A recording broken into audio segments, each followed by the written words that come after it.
Day 107 of the Daily Stoic. Observe cause and effect. Quote, pay close attention in conversation to what is being said, and to what follows from any action. In the action, immediately look for the target. In words, listen closely to what's being signaled. Marcus Aurelius, Meditations 7.4. Through the work of the psychologist Albert Ellis, Stoicism has reached millions of people through what's known as cognitive behavioral therapy, or CBT. As a form of therapy, CBT helps patients identify destructive patterns in their thoughts and behaviors so they can, over time, direct and influence them in more positive directions.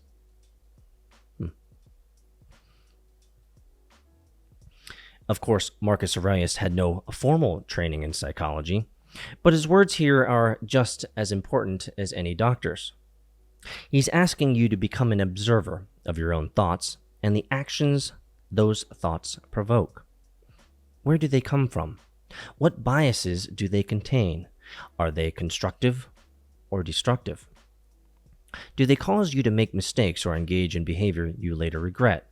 Look for patterns. Find where cause meets effect. Only when this is done can negative behavior patterns be broken. Only then can real life improvements be made.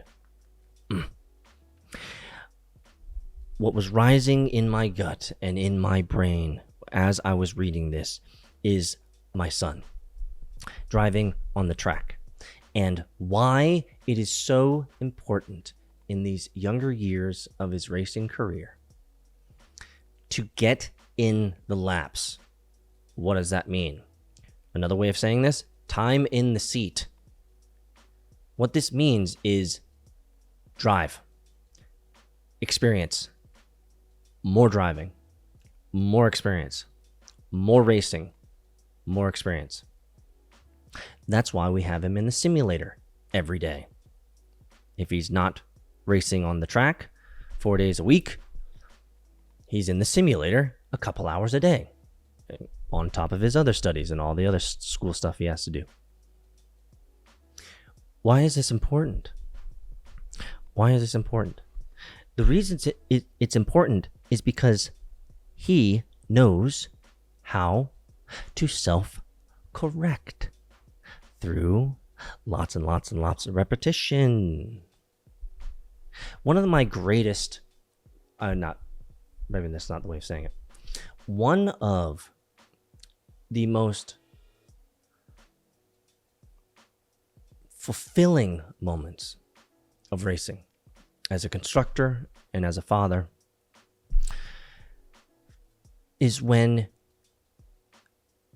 self-correction happens on its own.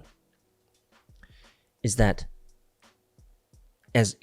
I've been there. I've raced, so I've had enough experience in the seat. I know patterns of racing. I see and obviously I have a greater vantage point being where I stand versus where he's sitting in the car driving.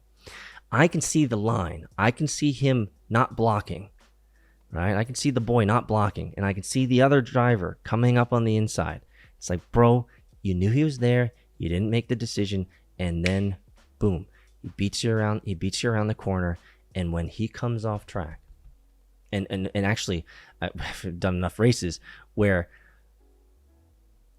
where that he gets beat on the final corner, and that's that place is a difference between a podium and not a podium. Like those moments when he comes off track and he communicates to me what I want to talk with him about. And he says, I knew I should have. It's like, bro, say less. I don't need to say nothing. You just leveled up. And that's why we're here. We're putting the time in so that you can make those mistakes. The more reps, the higher chance for mistakes. Good. We want to get those mistakes out of the way. We want to learn it. We want to make that mistake. We want to learn from it. We don't want to do it again. Now, there are going to be 90 million permutations of that one error that are going to happen. And he's going to have to learn all of those too. And for me, that's such a powerful, maturing, and just fulfilling moment as a father and, of a race car driver, is that he is observing cause and effect, which is the title of this chapter, day 107 today. Observe the cause and effect. Only when this is done can negative behavior patterns be broken. Only then can real life improvements be made. What is he saying here?